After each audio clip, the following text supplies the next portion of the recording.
Joining us now for more on this is Liberal Senator Dave Sharma. Senator, thank you so much for joining us. Obviously, a really difficult time for the party.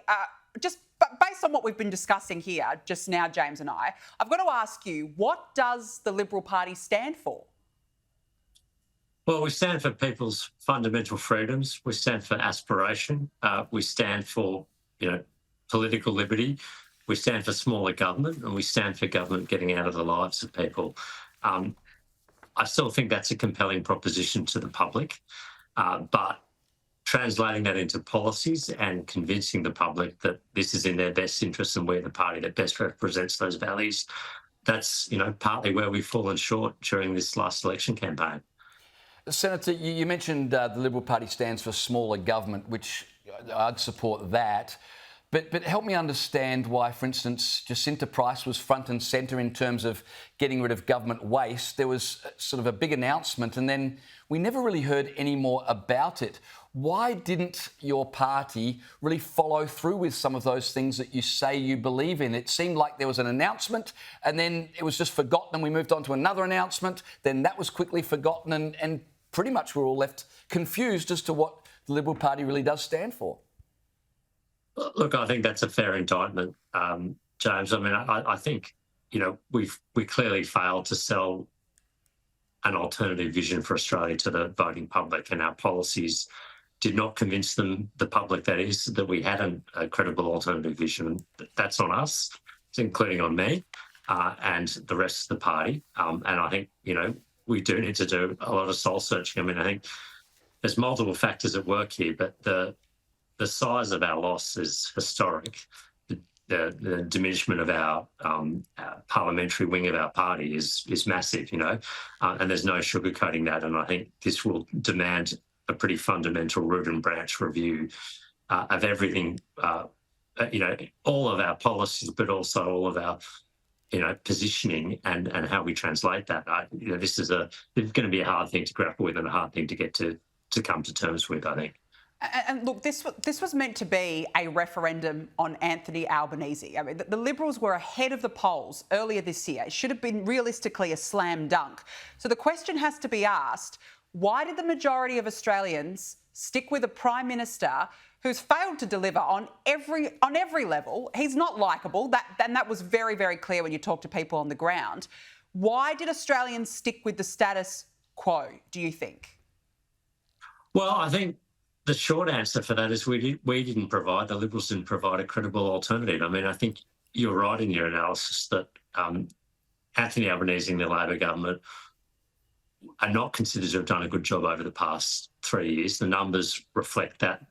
The fundamental metrics of people's standards of living, of prices, of energy prices, the cost of living more broadly reflect that.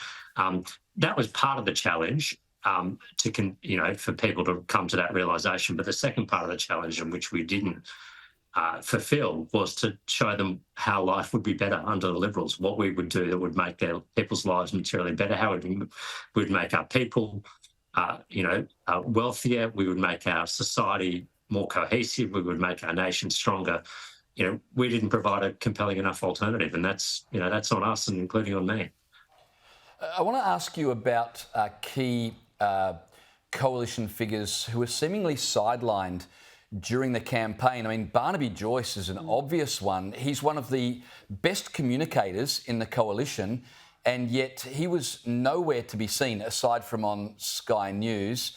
Senator Price barely appeared. Andrew Hastie was pretty much absent. Ted O'Brien, I mean, energy is the big issue, and we hardly heard from Ted O'Brien at all. Julian Leeser had so much to say on community cohesion. We never heard from him. Why were so many of these very important coalition figures missing in action? Well, I think a decision was taken to, prioritise campaign discipline and unity of messaging over having multiple voices with the risks that entails. Now, I think, I would accept the verdict that strategy clearly did not work.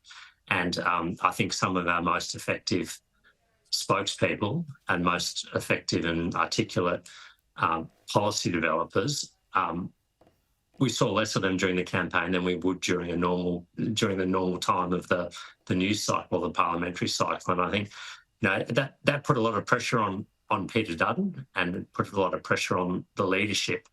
And it meant we didn't have as many voices as we could have out there selling our message and promoting our policies. Was there trouble behind the scenes, Dave Sharma? Was there disunity in the party when it came to the messages that needed to be sold to the public?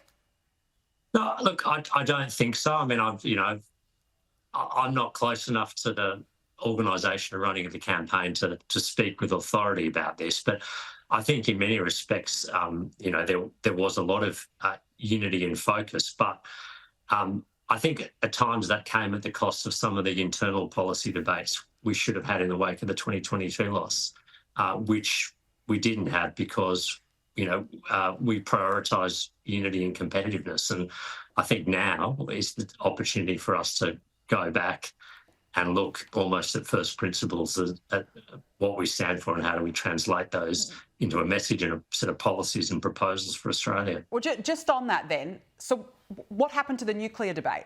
Why did the coalition run away from it? Well, I don't think we did, but it's. But you barely mentioned it. It was barely mentioned it was barely mentioned throughout the last 5 weeks.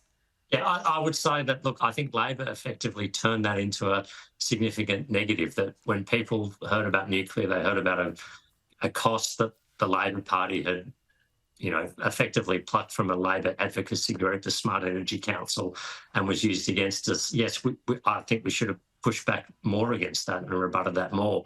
But we also had to deal with, another version of the Mediscare campaign, any number of things. I mean, I think, look, all this stuff needs to be looked at. I accept your criticism.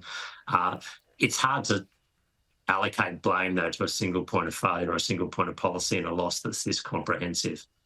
I think you raise a really good point, and that is that the coalition never framed the argument. The argument was always framed. Even the coalition's policies were framed by the Labor Party and or unfriendly media. And I'd be curious to find out who's responsible for that, because if you can't frame yourself, let alone your own policies, then it's pretty difficult to win an election. Senator Sharma, we appreciate your time coming on the program tonight.